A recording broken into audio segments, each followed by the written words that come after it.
auväärt Tööinspektsiooni peadirektor, head siinviibijad, austatud Saar. Sooviks ka lühidalt siis anda veel mõtted, millega ministeerium näeb peamiste väljakutsetena, peamiste murekohtadena lähiajal, kindlasti ka peamiste võib-olla positiivsete näitajatena ja korra tagasi vaadates eespool kõnelejatele, siis meie vaates ongi, et me püüame anda endast parimat näha neid valdkondi, mille Sotsiaalministeerium tegeleb üldse tervikuna. Ehk sotsiaalministrina minu vastutusala on nii sotsiaalkaitse, tervishoid,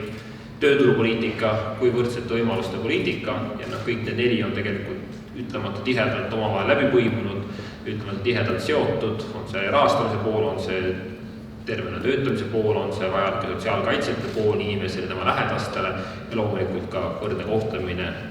nii tööturul kui elus läbivalt. Nii et meie võib-olla selline vaade peabki olema holistilisem, nagu võinud paljudele öelda, ja ma arvan, et see on üks koht, kus võib-olla see, et on kahest ministrist andnud taas üks üle 5 aasta, annab üle ka teatud tõuke juurde, kuna mul ei ole võimalik ühe küsimuse puhul öelda, et see nüüd ei puuduta mind, et see on teise ministri mure, et kõik mured on minu mured ja siis jõudme tegeleme nende lahendamisega. Nii, saame tõesti tööle. Kui rääkida tööturu olulist probleemidest, ma arvan, pole teie jaoks uudis, et väga palju me räägime tootlikkusest õigustatult ja räägime kvalifitseeritud tööjõust. Ja see on mõnes mõttes kummaline, et me teame, et Eesti inimesed on kõrgelt haritud, me teame seda, et meie noored on erinevate testide järgi Euroopas, maailmas enam kui konkurentsivõimelised, sealhulgas reaalharidusaladel, aga tihtipeale inimesed töötavad töökohtadel, mis just nimelt seda haridust oskused ei eelda ja tootlikkus ja töötasu selle võrra on ka madal. Et Eesti töö tootlikkus Euroopaga võrreldes tõesti on tunni alusel siis 65,4% Euroopa Liidu 28 riigi keskmisest, mis kindlasti ei ole näitaja, mis meid saaks rahuldada. Toon üle lihtsa võrdluse, et isegi kui vaatame SKP kontekstis, siis seal ületame juba 3/4, see küll on ostu juba korrigeeritud, aga siiski ehk, et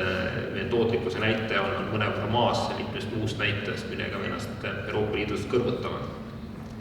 Probleem on kindlasti see madalate oskuste pool, ehk on küllalt palju inimesi, kelle haridustase, oskustase lihtsalt on aegunud, paratamatult me näeme seda, et elukestev õpe ammu ei ole mingi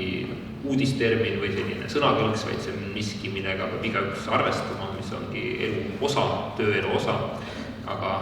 uuduste saavutamine ei ole alati nii kiire ja nii lihtne, seda enam, et meile siia perioodi, kui me räägime hariduse andmisest, inimeste tänasest haridustasemest ja oskustest, siis omajagu sellest ajast on ka olnud ühe teise riigi korra ajal ja teiste võib-olla eeldustel ja alustel, ehk et meil tuleb üheaegselt tegeleda kunagiste võib-olla võlgnevuste tasandamisega ja samal ajal uute teadmiste, uute oskuste omandamisega ja õpetamisega noortele. Lisandväärtuse tootsi kasvu eeldus ongi inimeste oskuste tasemel kasv ja ei ole ka kellegi üllatus, et just nimelt oskustööjõu puudust, ehk et töötuvid küll teatud piirkondades on, aga küsime selles, kas on piisavate ja vajalike oskustega tööjõudu, et see on koht, mida toovad välja väga tihti ettevõtjad nii Tallinnas, Tartus, aga eeskätt üle maakondades, ja mis toovad põhjusena, mis nad oma tihtipeale ettevõtmisi, töökohti loovad kas just nimelt Harjumaale, Tartumaale või sootuks väljaspool Eestit.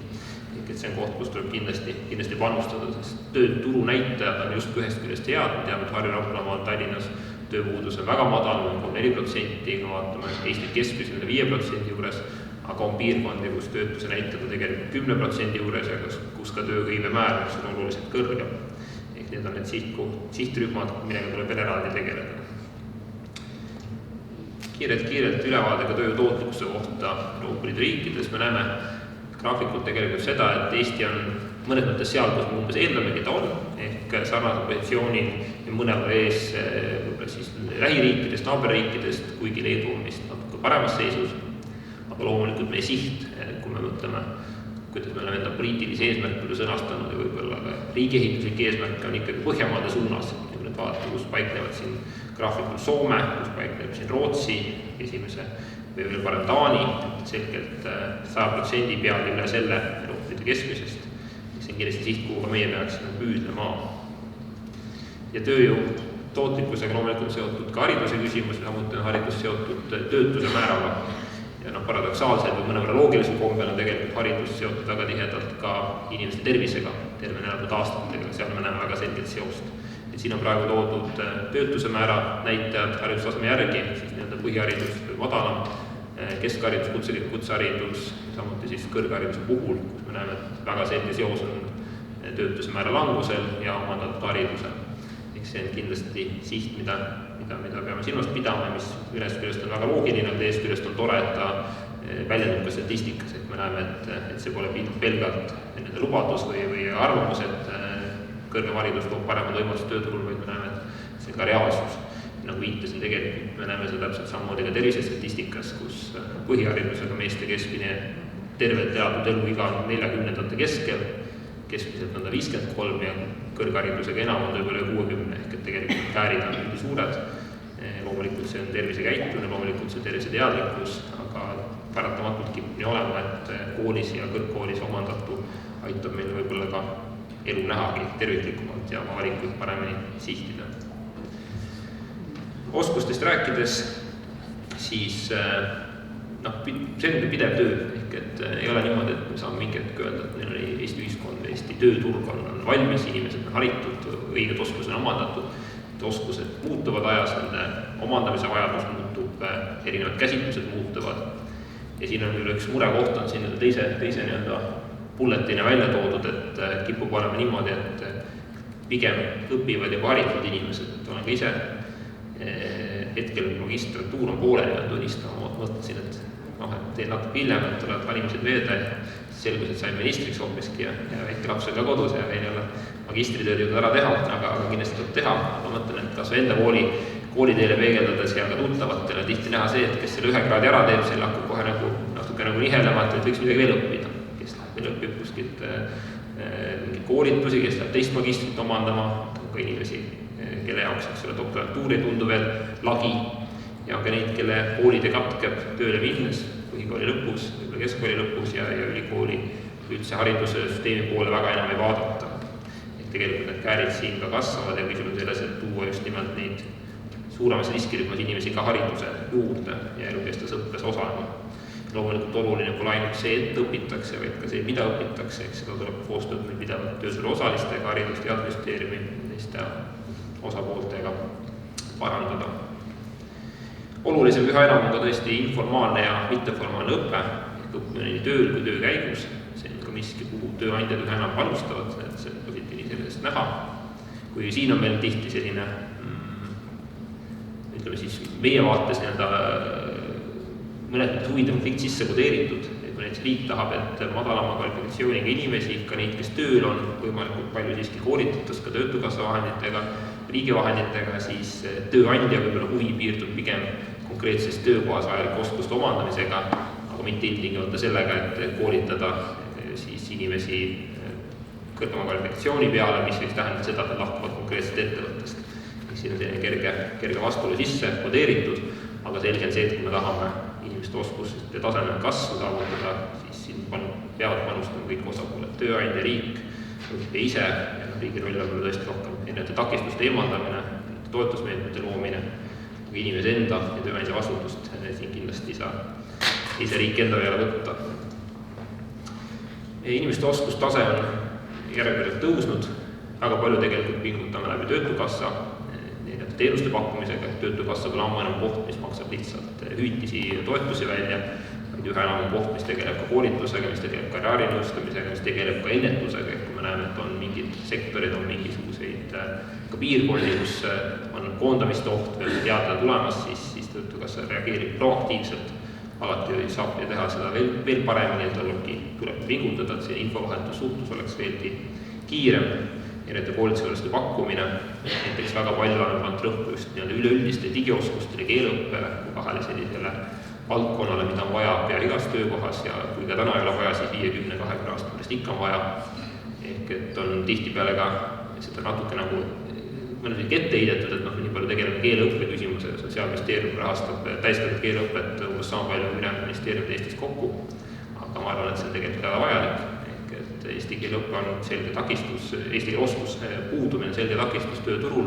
ja see tuleb ka taaskord statistikas välja ja seetõttu meie kindlasti oma panust siin ei vähenda, pigem vastupidi, on keeleõppes osalejate arv kasvanud nii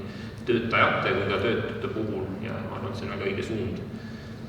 ülejäänud ministeeriumid loomulikult panustavad enda vastutusala piires, aga me ei kellelegi seda nii-öelda kohustust või ütleme siis rahastusvajadust kellelegi Euroopa Liidule või teiste ministeeriumitele lükata ei plaani, et see pigem siiski oluline valik olnud, mille juurde arvan, tuleb jääda. Ja kui vaatame töötukassa teenuseid töötavatele inimestele, natuke põgusalt mainisin, see koolitustoetus kas olukorras tööandjale, see tööturukoolitusoskuste arendamiseks just nüüd riskirühmadele, samuti tasemeõppes osalemine, kvalifikatsiooni saamine, see on taas väga selgelt seotud ka minu teiste valdkondade sotsiaal- ja tervise poolega, kehtestame siin hooldekodudele teatud nõuded hooldustöötajatele, siis just töötukassa on see, kes väga palju aitab ja toetab nende õppeks vajalike kvalifikatsioonide saamisel. Ja siin ei ole selline klassikaline nime küsimus tuleb mängu loomulikult, et kui töötukassa pöördub inimese poole, et tule koolitusele, siis inimene võib natuke ehmatab, et midagi on juhtunud, et midagi on halba juhtumas, et siin ma saan aru, et märgid on olulised, nii nagu ma arvan, et haigekassa pole kõige õnnestunud, nii ma arvan ka töötukassa nimi varem või hiljem ära tuleb muuta, ehk et hoolimata sellest, et see võib tekitada jälle sellist pahameelt, et teatud kulud selle kaasnevad, aga põhimõtteliselt see on oluline. Täna näiteks üle riigi, korra oma teise valdkonda ehitame väga palju tervisekeskuseid. Ma väga ei kujuta ette, et me nimetaksime neid haiguskeskusteks näiteks, et inimestele tulge ikka, et see on kõigile mõeldud. Et sama asi on tegelikult töötukassa väga aktiivselt pakub tööandjatele, töötajatele erinevaid koolitusi, teenuseid, siis paratamatult seal ikkagi selline sillistav efekt on sees, kuni see nimi on muutmata. Ma loodan, et selle valitsuse aja jooksul õnnestub tegelikult need mõlemad mõistlike kuludega ära teha, aga see sõltub ka koalitsioonipartneritest parlamendi otsustest. Me räägime oskuste poliitika pikaajalisest vaatest, mis puudutab nii struktuurifondi vahenditest kokkulepitud sihte kui haridusstrateegiat 2021–2035, siis tõesti on mõte liikuda oskustepõhise ametite klassifitseerimiseni, eeldaks oskuste paremat mõõtmist, kaardistamist just nimelt tööturu jaoks, teenuste pakkumiseks, samuti räägime elukestvast õppest, kvaliteetsest õppest täiskasvanutele, mis puudutab just ka üldoskuste uuendamist, täiendamist, võtapõhimõtte laiendamine ehk varasem õpi- ja töökogemus ja loomulikult tuleb ka seda rakendada just nimelt nii hariduses, kus juba täna väga palju tehakse ka tööturul. Ja üle ümber ei saa eriti ettevõtete kohtades loomulikult riiklikust haridustellimusest ja üldse oskustepõhisest lähenemisest ehk mida riik, mis haridusega inimesi riik koolitab, kui palju riik ette vaatab, kui palju riik läbi tasuta kõrghariduse ja ka muude koolitusmeetmete neid valikuid suunab. Loomulikult, kui on näha, et mingites valdkondades, sektorites on tööjõuvajadus kasvav, on täna juba väga suur tööjõupuudus, siis sinna peab ka riik tähelepanu pöörama. Ehk see mure on võib-olla kohati see, et nii nagu majanduskasvuga öeldakse majanduslangusega, et riik reageerib reeglina tagantjärgi, eks ka siin on see tuleviku ennustamine, et kui juba kuskil kriis või puudus käes, siis väga kiiresti seda ümberkoolituste täiendõpetega ja eeskätt just nimelt hariduse omandamisega ei lahenda, aga neid sihte ja prognoose loomulikult tuleb teha, sest kui me neid ei teeks, oleks olukord veel oluliselt halvem. Ja siin võib-olla tegelikult on, nagu enne viitasin, et see tööturu just inimeste oskuste arendamine, midagi peab panustama kõik osapooled ehk inimesed ise peavad tulema aktiivselt siin, et ei ole kahjuks nii, et kui haridus omandatud, siis võib 40 aastat tööd teha. Nagu siin korra viidati, et keskmiselt inimene 40 aastat töötab, neid tuleb pidevalt oma oskusega tegeleda, tööandjad tuleb pidevalt sellega tegeleda, neid päevi leida. Ma mäletan ühte juhtumit korra 2009 aastast, kui käisin töövestlusel, siiani meeles, kuidas toona tööandja, ta oli laua peal 20 kandidaat, kui toona oli kombeks majanduskriis, siis oli töötajaid väga palju võtta. Üks töötaja küsis, et ta tahaks korrana kuus käia reedest pühapäevani ülikoolis, et ta omandab haridust. Ja siis see tööandja, et on ta siin nimetamata täna, ütles, et välja teete. Tahab puududa 5% tööpäevadest iga kuu ühe päeva. Ei tule kõnelegi. Ehk et põhimõtteliselt ütles talle kohe, et valik on sinu, et kas tuled tööle või sa lähed kooli. Kahte korraga ei saa. Ja mõtlesin küll, et sellised siis on osad meist, ma loodan, et see on erand ja loodan, et see on ka majanduskriisi ajal, kus võib-olla tunduski tööandjate positsioon oli ütlevalt palju tugevam kui töötajate positsioon. Aga selline võib-olla suhtumine kindlasti ei ole see, mida me loovime siin riigis näha ja saavutada, kus noortele inimestele öeldakse, et hariduse omandamine on su enda mure ja kui tööle tuled, siis pühendud 100% ja unusta pool. Nii, rääkides muutavast tööelust ja õigusest, millest ka täna on juba juttu olnud, et tõesti 10-aastane töölepingu seadus on, ma ma arvan, eelmises valitsuses, ka tänases valitsuses ja tõesti kolmepoolsetel kohtumistel tööandjate ametiühingutega pidevalt arutelu all olnud. Siin on tõesti see tasakaal leidmine, et mis on paindlikkus, mis on turvalisus, mis on sotsiaalsed garantiid, erinevad võimalused välja pakutud, siin samad miinimum-maksimum töötundide variant, iseseisva otsustuspädevusega töötaja kasutamine ja ka tähtajalise töölepingu sõlmimise puhul paindlikumaks muutmine, et mis juhtudel seda teha tohib, eriti kui räägime projektipõhisest tööst. Aga loomulikult on ka küsimus selles, kuidas adresseerida uusi töö tegemise vorme ja kuidas omakorda neid kõiki küsimusi hõlmata järelevalves, et paratamatult see toob uusi väljakutseid ka Tööinspektsioonile ja ministeeriumile laiemalt. Et me nendel teemadel ütlen ausalt kohe mingisugused otseseid kokkulepped täna osapooltegi ei ole, kuna tööandjate ametiühingute lähtepositsioon on selgelt erinev. Ühine arusaam on see, et muutused vajalikud on, kuna tööturg ja tööelu on edasi liikunud. Tänane võib-olla lepingute suhe õiguslik raam ei kajasta tegelikult olukorda paremini, küllap palju on võlaõiguslikke lepinguid ja muid vorme, mida tehakse seda siis töösuhete varjamiseks ja muudel põhjustel või teatud kohustuste vähendamiseks. Samuti nagu proua Mari Võimu viitas, on küsimus ka töötuskindlustusmaksetes. See vastav analüüs on praktiliselt poolt valminud, mis puudutab just nimelt selle sihtrühma laiendamist, samuti vabatahtliku töösuhte lõpetamist. Ehk siin tekib loomulikult selline solidaarsuse küsimus, et kui inimene on panustanud 10-20 aastat, maksnud töötukassasse töötuskindlustusmakset ja siis mingil hetkel on see siis päriselt vabatahtlik või on see tegelikult olude sunnil kokkuleppel töökohalt lahkub, siis tal pole just millelegi õigusi.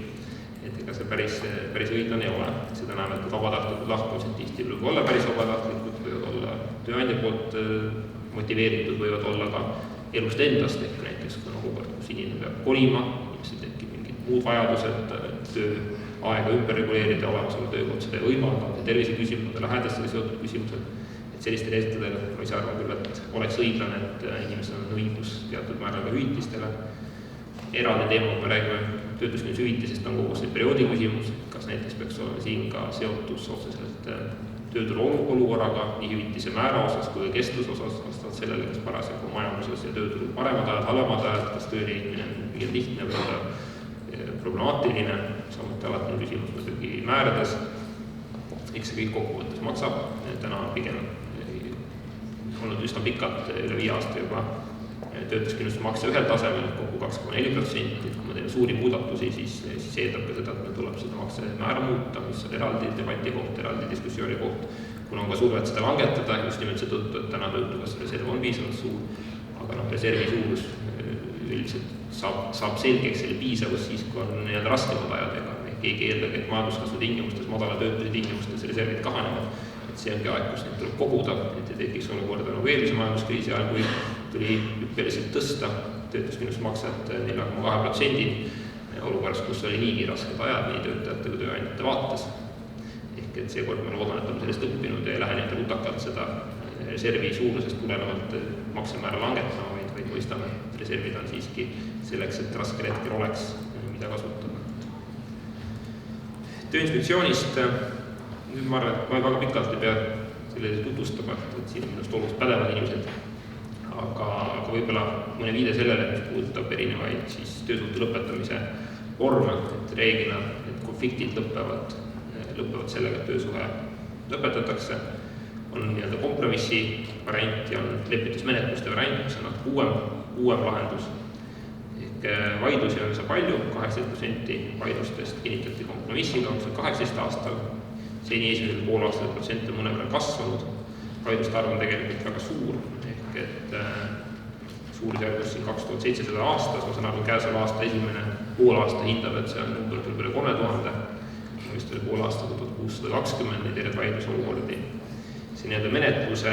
vorm, mis on uuem ja veebausse leppimise vorm on uuem, seda pole väga palju kasutatud, see on tõesti siis eelmisel aastal 5 korda ja sel aastal 2, ehk et me küll eeldame, et see vääriks eraldi edasarendamist, praktiseerimist, aga loomulikult see eeldab siis just tööturu osapoolte sellist huvi ja koostööd siin. Üldiselt loogika on selles, et eluterve on selline lähenemine, kompromisside leidmine töösuhte lõpetamisel ja lepitusmenetluse teel säästab siiski ka inimesi, leiab sellise rahulikuma tervist hoidma töökeskkonna, ehk meie huvi kindlasti ei ole see, et need konfliktid kasvaksid väga suureks või muutuksid emale-kummale poolele kas siis tervist kahjustavaks või laiemalt kogu töökeskkonda mõjutavaks. Tööinspektsiooni roll ja üldse riigi roll jälle kedagi õigust mõista, kohut mõista, vaid pigem aidata pooltel omavahel mõistlike kokkulepeteni jõuda. Tööohutusnõuetest natuke siin eelpool räägiti tööõnnetustest. Tõsi on see, et neid juhtub aastas siiamaani üle 5000, sest raskemaid on üle 1000 keskmiselt iga aasta. Sealhulgas hukkunutega tööõnnetusi, see number on ilmselgelt liiga kõrge. Ehk et siin head sihikut panna, kui mitu tööõnnetust on hea arv või õige arv, see on natuke nagu liiklussurmade, tulekahjusurmade ja hukkumistega, et iga number, mis sa paned, tundub tegelikult liiga kõrge. Siht peaks olema see, et töö on ohutu ja õnnetused, mis on välditavad, õnnestub ka päriselus vältida. Aga loomulikult me nüüd täna oleme olukorras, kus klassikaline töökeskkond on muutunud, väga palju tööd tehakse kodus, tehakse rongis, tehakse bussi peal, tehakse magamistoas, tehakse vannitoas, kus iganes. Et sama e-kirjadele vastamise pool, et ma olen ka ise mõelnud, et ma peaks kirja panema oma töötunde, et ma arvan, mobiiltelefon teab isegi paremini seda enam-vähem, et mis kell on see esimene hetk, kui meili vaatad, mis kell on viimane. Kodus on väike laps, siis tihti vaatan kell 3 meili, kui ta nii mõni märkab, et peale pilgu äkki midagi olulist olnud. Reeglina õnneks ei ole, vahel tuleb kusjuures, ega tekitab muret, kui mõni kolleeg töötab veel hilisemalt kellal kui ise. Aga eks ta nii on, et töökeskkond, töö mõiste on nii palju muutunud, et täna ka töötundide määratamine, me räägime 40-tunnisest töönädalast ja siis võime arutada, kas teha 5-päevane töönädal, 4-päevane, aga tegelikult ma arvan, üsna paljudel on 7-päevased töönädalad. Ja enne töötunnidele ka mitte 8 tundi, nii et selline mõte, mis on meile kõigile vist maast madalast püütud selgeks teha, et 8 tundi tööta, 8 tundi puhka, 8 tundi ei ole perega või sõpradega, lähedastega, tegele hobidega. Päris elusse muidugi nii ei käi, et tõenäoliselt on see puhkeaeg kui see peregaeg vaheldunud väga erinevate töölõikudega, on see kõned, on see Facebook, on see WhatsApp, on see meilid, on see mis tahes muud väljundid, tänapäeval neid on nii palju, et endalgi läheb järg tihti sassi, kui keegi kuskil kirjutab või helistab midagi, et pärast püüad otsida, mis kanali pidi ta täpselt mulle nüüd ühendust võttis ja vaadata, midagi olulist kuskil ära ei kao. Ja, aga mis puudutab nüüd kaugtööd, siis siin oli ministeeriumi saadud valges enne minu aega, jätkasid minu ajal, et kuidas siis kaugtööd käsitleda. Ja me tundus mõistlik, et me ei lähe nagu seaduses kõiki asju reguleerima, et tööandja peab tulema koju, eks ole, seaduse järgi hakkama seal ümberkorraldusi tegema inimesi töökeskkonnas, et pigem omavahelist kokku leppima, teha läbi selline töökeskkonna hindamine, milline on see inimese kodused töövõimalused või on see mingi muu koht, kus ta kaugtööd teeb, tagada selle ohutus, tagada see, et ta jälgis ka seal töökeskkonna ohutuse nõudeid ja sellise juhendi töötasime selleks tarbeks välja, mis on kättesaadav siis tööelu.ee lehel tööeluportaalis. Et põhiosas ma arvan, et see on hea näide sellest, et iga asja ei pea seadusega reguleerima, iga asja ei pea õigusakti reguleerima, aga kui ta on välis nagu reguleerimata, täpsustamata või isegi adresseerimata, siis see on ka probleem. Sest erinevad viisil, kas täisosaga või teatud osas kaugtööd on tegevat inimeste arv on järjepidevalt tõusnud, viimase 5 aastaga see on 2-kordistunud, 18 aastat tegi kaugtööd 16,1% hõivatutest, see aasta ma kujutan ette, et see on taas natuke kõrgem see number, statistika tuleb. Ehk see on see valdkond, kus tuleb ka tuleviku mõttes üha enam mõelda nii enne juba kõneldud vaimse tervise teemadele, tööohutusteemadele ja kindlasti ka laiemalt, et kuidas selliseid kodus töötamise vorme, võib-olla kaugtöö vorme, peale tööaega ja nende kirjavahetusi kõike seda tegelikult nagu õiguslikult adresseerida ja kas seda adresseerida. Et on töökohti, on tööandjad välismaal tihti, kellel on mingid meilipiirangud, et peale mingid kellaaeg ei saagi ligi võib-olla töökontole, mis on selline lahendus, mis mõne valdkonna puhul töötab, mõne valdkonna ei tööta, ma kujutan ette, ma oleks hulluks, kui kell 6 pannakse meilid kinni, et nüüd oota hommikuni. Võib-olla oleks täitsa positiivne mõju tervisele. Aga eks on ka selliseid vahepealseid variante, tänapäeval infotehnoloogia on tark, et võib-olla mõelda selliseid lahendusi, selliseid arendusi, mis näiteks annavad selle võimaluse töömeilidele saada ligi 24 tunni jooksul, näiteks kuni 10 tundi. Läinud 14 tundi või 16 tundi, see lihtsalt juhtu ise valitustunnid on, kui tahate töösel või 3, kui tahate päeval, aga seda, et see 16 tundi päevast sinna kuulutad olukorras, kus sulle makstakse 8 eest, et see võib-olla ka kõige õigem ei ole. Jõuame järgmise teemani, mis on vaimse tervise hoidmine töökeskkonnas. See on tõesti küsimus, mis on õigustatud, saanud üha rohkem tähelepanu. Tundub, et on ka ühiskondlik narratiiv poliitikute seas üha enam muutunud, saadakse aru, et see ei ole mingi lumehelbekeste teema, see ei ole mingisugune väljamõeldis kuskilt Euroopa Liidust või kust tahes. See on tõsine probleem, see on probleem, millel on ka rahaline mõõde, räägime sellest, et eeskätt kui me räägime inimestest, me räägime tervisest, mõtleme nende elukvaliteedile, siis ei pea tingimata alustama rahast, vaid alustama olulisematest väärtustest, nagu tervis, töö, pereelu, inimese vaimne heaolu ja siis jõudma võib-olla mingi hetk rahani. Aga ma panin siia ka see numbri, kui palju tegelikult hinnanguliselt uuringu alusel siis Eestis vaimse tervise mured otseselt ja kaudselt rahaliselt eelarvele põhjustavad. See 2,8% SKP-st, kes teab SKP suurust, see on üle 25 miljardi, tegelikult see on 572 miljonit. See on suurem ühiku näiteks enamik aastaid on Eesti riigikaitse eelarve. Ehk tegelikult see kogus, kui palju meil kulub täna just otseselt või kaudselt, kas siis tervisemurede lahendamisele, adresseerimisele või vaimse tervise muredest tingituna inimeste töövõime languse tõttu on ütlemata suur summa ja Euroopa Liidus keskmisena on tegelikult see protsent isegi kõrgem, ulatudes on kuskil 4%-ni. Nii et see küsimus on väga oluline. Kui me tegime selle uuringu, siis vaimne tervis töökeskkonnas, seal tuli välja sellised asjad, et mida natuke ka ajakirjanduses üle võimendati, et põhiline mure tihti veel ettevõtetes on probleemsed kliendid. Kui küsiti neid levinud vastuseid, siis Euroopa Liidus keskmiselt seda toodi välja 57%, kui Eestis isegi ligi 70%. Ajaline surve oli teine, millega on kimplusniki pooled siis töötajad ja pikk ebaregulaarne tööaeg, hirm kaotada töö, samuti olulisel kohal. Ja nii nagu viidati, vaimse tervise häired on täna teisel kohal töövõime vähenemise põhjustest. Ehk et see on selline murekoht, mis taaskord läheb kõigi minu valdkonna kokku, ma olen kõigi Eesti inimeste jaoks oluline, et on see tervisevaldkond, on see hariduse valdkond, on see tööturu valdkond, sotsiaalkaitse valdkond, et puudutab kõiki inimesi endid, tööandjaid, töötajaid ja üsna palju, mis on ise ära teha, kui me näeme olulisi murelikke olukorda, näeme probleeme, siis tuleb ise sekkuda, mitte sekkuda ilmtingimata nii, et vilpad taga, vaid püüda just nimelt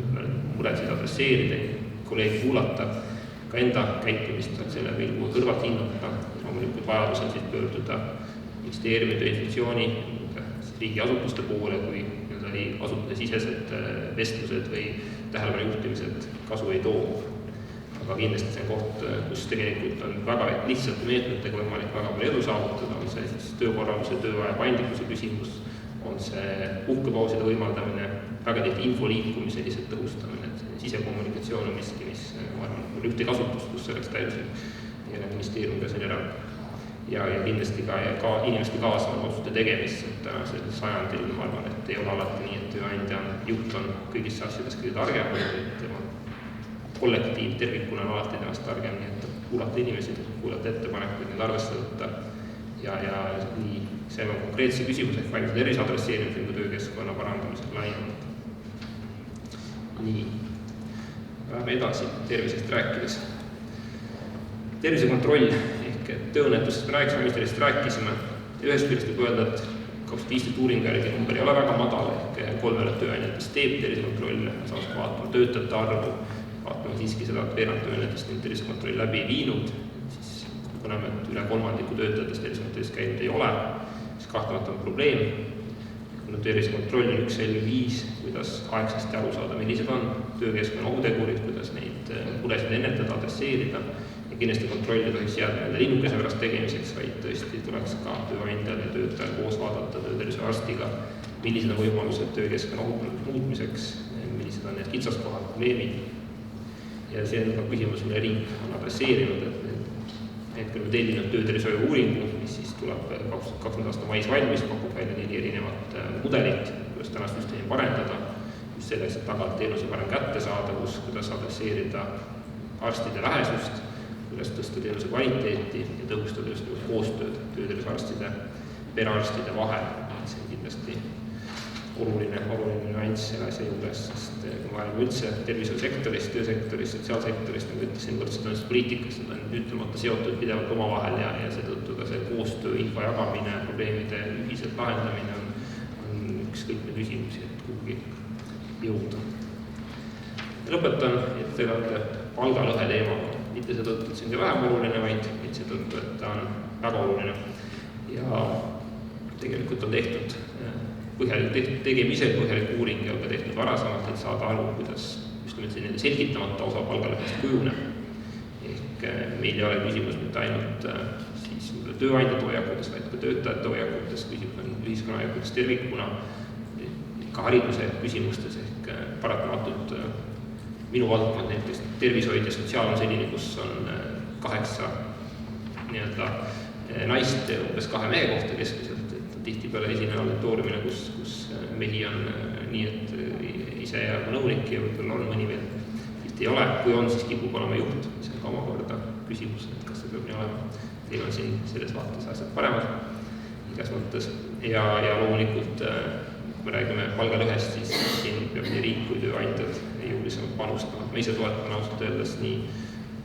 CV online'ides ja muudes tööpakkumistes palkade avalikustamist, mille üle on vaielnud ka tööandjatega, ametiühingutega, et ma arvan ikkagi, kui lähtepositsioon oleks sarnasem, ühtlasem, siis on ka selle võrra palgalõhe väiksem, ehk et ei ole olukorda, kus inimene sõltuvad siis soost võib kippuda küsima erinevat palganumbrit ja selle võrra ka saada seda, sõltuvad siis tööandja või enda õiglustundest, et kas ta tunnistab ausalt, mis on konkreetse sektori, konkreetses ametikohas keskmine palk või ta lähtub põhimõttest, et kui inimene on nõus vähemaga tulema, siis võtan ta vähemaga. Ja loomulikult oluline on ka just nimelt erinevate juhendite koostamine, koolitused, iseseisvat õppimist võimaldavate koolitusmudelite väljatöötamine, pakkumine. Ma tunnen, et siin läheb järjest paremaks olukord, aga ta läheb üsna aeglaselt, et kui vaatame statistikat järgmisel graafikul, et ühest küljest nii Statistikaameti kui Eurostat ja siin on väike metoodiline erinevus, sest Eurostat ei võtta sisse tegevusalasid, kus on ettevõtted, kus on alla 10 töötaja ja ta ei võtta sisse teatud osasid valdkonda, sellest põllumajandus ja mõned veel. Statistikaameti number on mõnevõrra madalam, aga kui vaatame seda võib-olla liikumist, siis on suhteliselt sarnane, trend on sama, ta on kas kerges langustrendi viimastel aastatel suhteliselt paigal püsinud, teil ei ole 2018 andmed Eurostati kohta ja Euroopa Liidu keskmine samuti tegelikult olnud stabiilne, aga meil on olnud stabiilselt siin 10–12% kõrgem see näitaja, nii et see koht, mida õigustatud ette heidetakse Euroopa Liidu tasandil meile ministrite kohtumistel erinevates muudes aruteluformaatides ja on koht, kus meil tulebki rohkem pingutada, et on see siis juba algusest peale haridusturul, et tuua inimesi õppima nii erialasid, mille puhul me näeme, et keskmine palgatase on kõrgem. Sama IKT näide oli toodud eelmise slaidi, teame, et naiste osakaal seal on väga väike, samas keskmine palk IKT sektoris on umbes täpselt 2 Eesti keskmist palka ja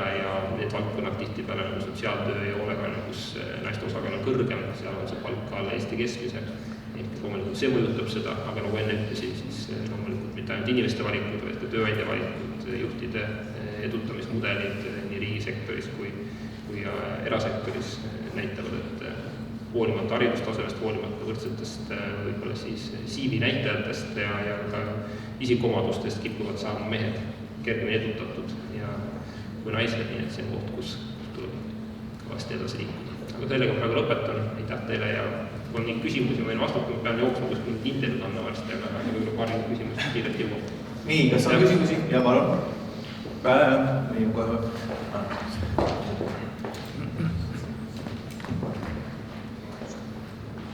Aitäh, härra sotsiaalminister, huvitava ja informatiivse ettekande eest. Tahtsin küsida nimelt selle punkti kohta, mis te mainisite, et meil tulevikus oleks võimalus leppida kokku siis tööajas ajavahemikuna nagu miinimum ja maksimum töötunnid töölepingus, et kas te oskaksite võib-olla natuke lähemalt rääkida sellest, et kuidas see mõjutaks alatunde, ületunde ja kui tõenäoline selline punkt üldse on tuua töölepingusse ning orienteeruva ajagraafiks, millal selline muudatus tehakse. Aitäh. No küsimus on selles, et see on pigem selline huvi, mis on olnud, nagu öeldakse, natuke erinev tööandjatele ja töötajad esindatud ametiühingutel.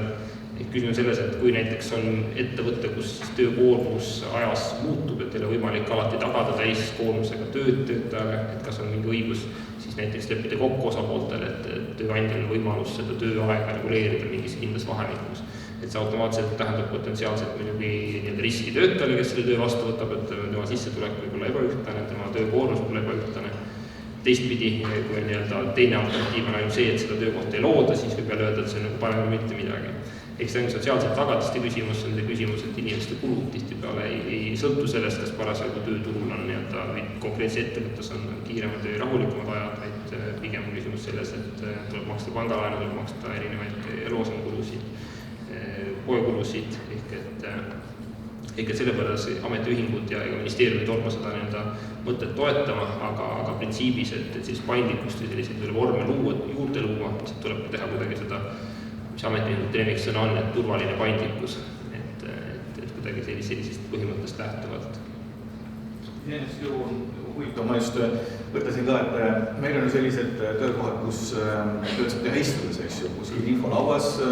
kella 8-st 5-ni väikse pausiga, linnavalitsuse infolaud või bussijuht istub bussiroolis ja töö on täiesti mõõdetav. Et samas meil on kontorites palju inimesi, kes siis kas makivad töö tegemist või siis on väga tõhusad töötegijad ja teevad sisuliselt rohkem tööd kui need, kes aeglasemalt tööülesandeid lahendavad. Et järsku ei peaks üldse seda 8 tundi või 40 tundi nädalas üldse arvestama, et peaasi töö tehtud. No see sõltub erialast, et on kohti, kus on võimalik teha tükitööd, teha intervalltööd, teha tõesti niimoodi lähtuvalt sellest, minu poolest ka ajakirjandusest, kui sul artikkel on valmis, siis võid koju minna ja kui ole valmis, siis oled veel tööl. Ma olen mõelnud, et ajakirjanikud käivad Kadrioru pargis jautamas ja tegelikult samal ajal teevad tööd. Ehk mõtlevad.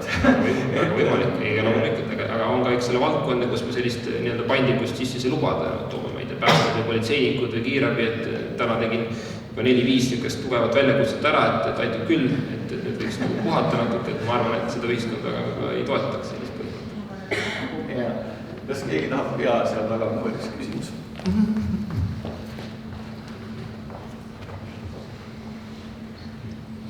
Mina olen Hille Nakut-Murumaa, ligi veerand sajandi pikkuse kogemusega jurist ja töökeskkonna konsultant, aga täna siin EVEA ehk siis väikeettevõtjate esindajana. Minul selline küsimus. Ministeerium täna kaalub töösuhete ja tööohutuse teemade paindlikumaks muutmist, arvestades, et 21. sajandil töösuhted on muutunud. Aga kas ministeerium on muuhulgas kaalunud ka seda, et täna oleks võib-olla hetk kaaluda sellist erisuse tekitamist töösuhete ja tööohutuse teemal suurettevõtete ja väikeettevõtete kontekstis või ütleme siis mikroettevõtjad versus suurettevõtjad, sest me peame tunnistama, et täna Eestis ettevõtlusstruktuur on selline, et valdav osa tööandjaid on väga pisikesed ja tegelikult üks ohustatumaid gruppe ka vaimse tervise kontekstis on just nimelt need väikeettevõtjad ise, kes põlevad läbi, sest neil on väga suur vastutus nii oma töötajate ees, oma ettevõtte käigus hoidmise ees ja tihti ettevõtja töötunde on praktiliselt võimatu kokku arvestada. Ja täna võib-olla oleks see moment, kus me mõtleme, et kõik need jäigad reeglid mikroettevõtja kontekstis ei ole päris mõistlikud. Aitäh!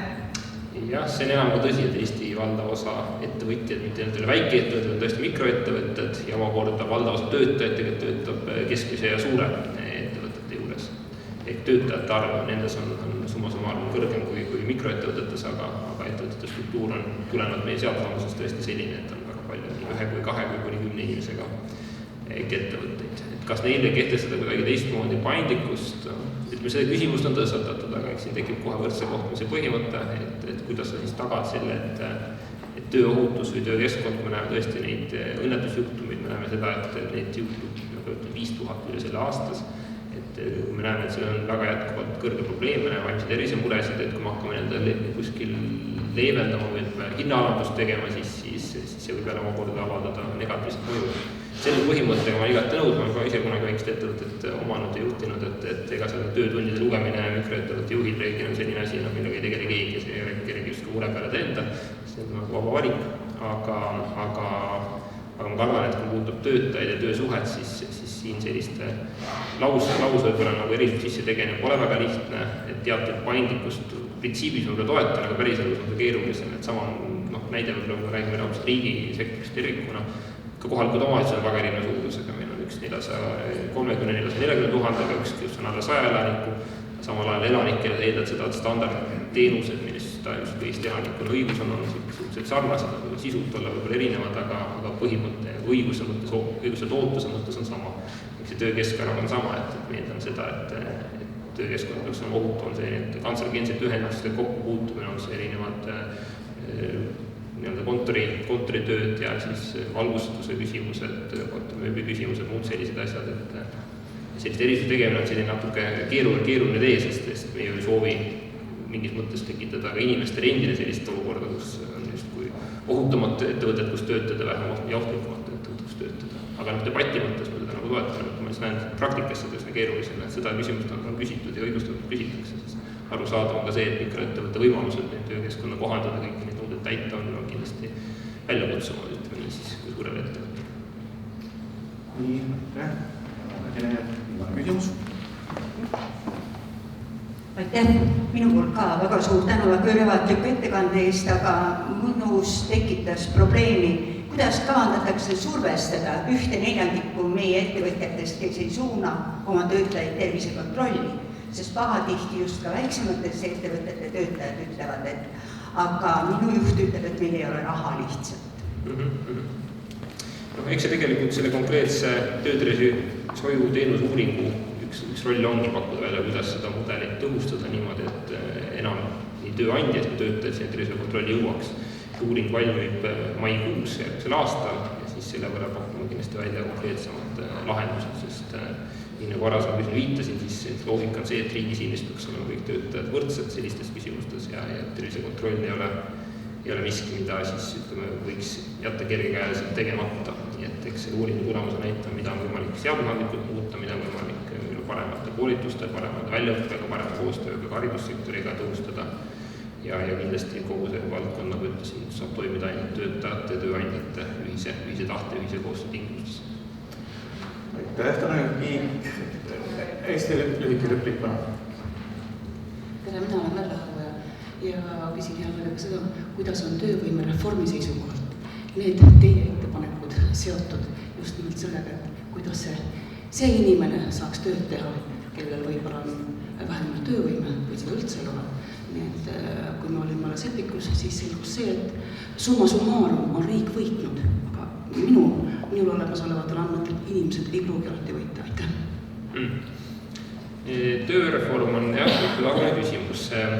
Kui me räägime puht numbritest, et personaalne kõrvale on tegelikult niimoodi, et tööle on siirdunud rohkem prognooside ettenägid, ehk et tööturul on hõivatus suurem,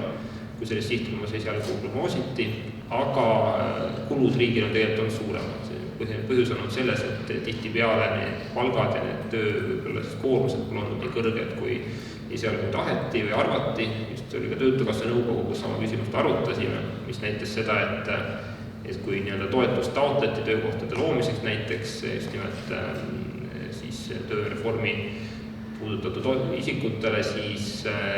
eeldati, et need töökohad tulevad mõnevõrra kõrgema palgaga, kõrgema koormusega, kui nad päris elus tulid. Ehk see on selline, ilmselt seal on 1000 nüanssi, miks see nii läks, aga see on koht, kus kindlasti tuleb teha järeldusi, tuleb teha edasi